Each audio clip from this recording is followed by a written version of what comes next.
G'day guys, I know you're busting to see how I went with this grounding, what are we going to call it, earthing, grounding? I was going to say issue, but it's not. I don't know if it's an issue or if it's not an issue. I'll leave it like that. I'm not saying anything definitive, just in case. But I tell you right now, what a job to get this assembly here and the carbon and everything connected.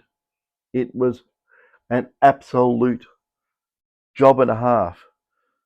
Anyway, at the end of the day, when I was saying we weren't getting any continuity, well, if we go onto the carbon at the back here and touch here, there we go. I'll just got that in continuity. We'll just see how many ohms it is, roughly. Okay, 15 ohms. That's pretty good for a grounded shield, considering the carbon's got a lot of resistance in that anyway. But you want to see what you have to do this. Okay, we'll just take the nut off. This is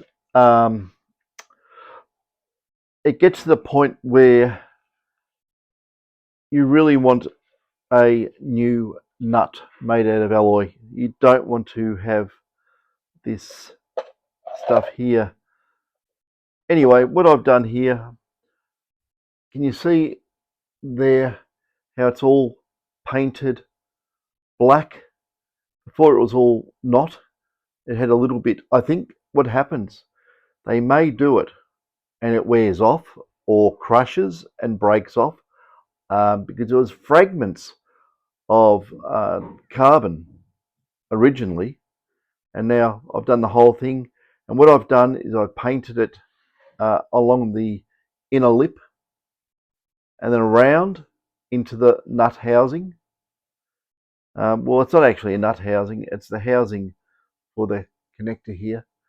Now the other thing too, what you have to do, we'll take away this O-ring. You have to remove some of the anodizing. It will not connect if you have this thing anodized. So I've taken a little bit away there. What a job that was. And a little bit where this nut assembly here is, well, you know, it's actually the socket body. I've taken on where the chamfer is, a little tiny bit off there, so it'll come through and bite on the back. But this was the hardest job of all. You think getting that nice and polished like that was easy? This anodizing, it's like,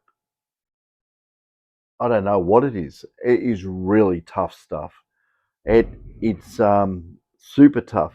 I went through tons of wet and dry paper getting it down to that, and then I had to use a diamond scribe to get in to the actual threads, and on when the pressure thread where it comes, when you screw it on, it wants to pull that way. I've done that. I've taken the anodizing off that side of the thread, and it now connects. And what a job. It's taken, I'll tell you right now, it's taken me 3 hours to do that. So it was a job and a half. So yeah, you can see, make sure that stuff I'm putting on is not coming off on the plastic. I just want to check that because I did do it up fairly tight, and I'll put it back on beep range.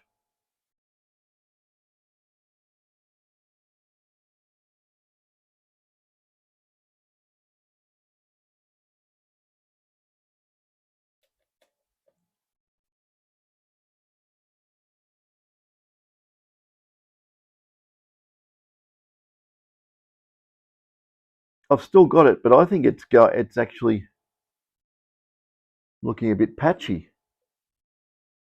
You know, I'm starting to think that this part here, this is fairly critical with that clean side of the nut goes, and I'm thinking, I've got continuity, um, but it's not as low as I'd like.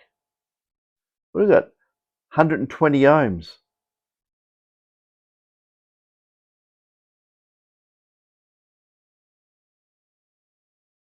40 ohms, 30 ohms. See, the inner part here is not going to touch anything. Its compression point is here, and on the other side, if I can get that lip onto that point. So the paint hasn't actually come off. It's actually just gone, it's made of graphite, and because I've compressed it, it's gone shiny. But that's interesting because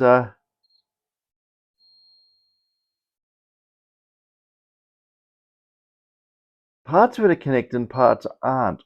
I might have to give that another go. If I go on the carbon on the inside, I hold it on, I've got continuity.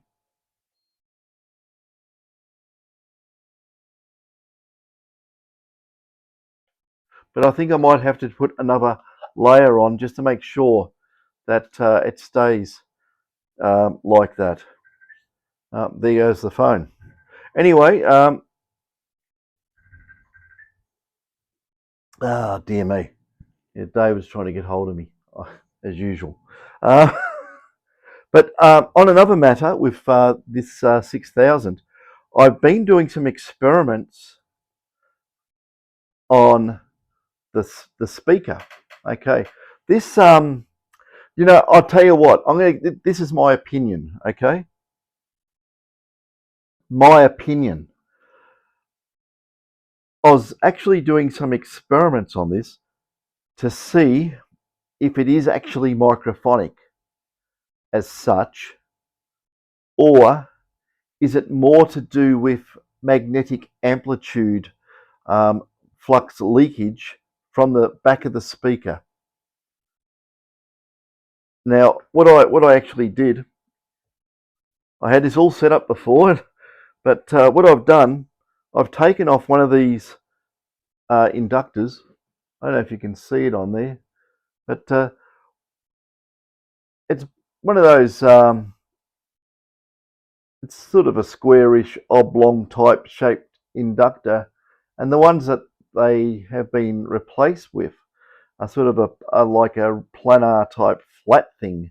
Now, what I was I was remembering from my RF days, that if you could actually keep your inductors very, very flat to the ground plane, which is the copper, which you can't see, it's all covered in solder resist. Hang on, I'm on the wrong side of the board too. If you can actually keep your inductors very flat against the ground plane, which there is one here, that you're going to get less flux leakage. And because there's the other one there, I've taken that one there off, and I'd see I've done it very neatly. That one there I've left on. And what I actually did, I've got this inductor and I stuck it on the oscilloscope, and I was using the function generator driving the speaker in the back of this, and I was hooking it up on all bits of board, all sorts of stuff, trying to see if I can actually get a microphonic response. And the only microphonic response I could get was something at about 60 plus kilohertz, which is interesting to say the least. The speaker won't generate sounds at those frequencies, or not very efficiently. There goes, he's trying to get hold of me. So maybe I'll leave it there with this grounding thing, and I'll do another video and I'll get into the nitty gritty of this microphonic magnetic coupling, whatever's going on, and I'll just go through it and you can make up your own mind. Catches.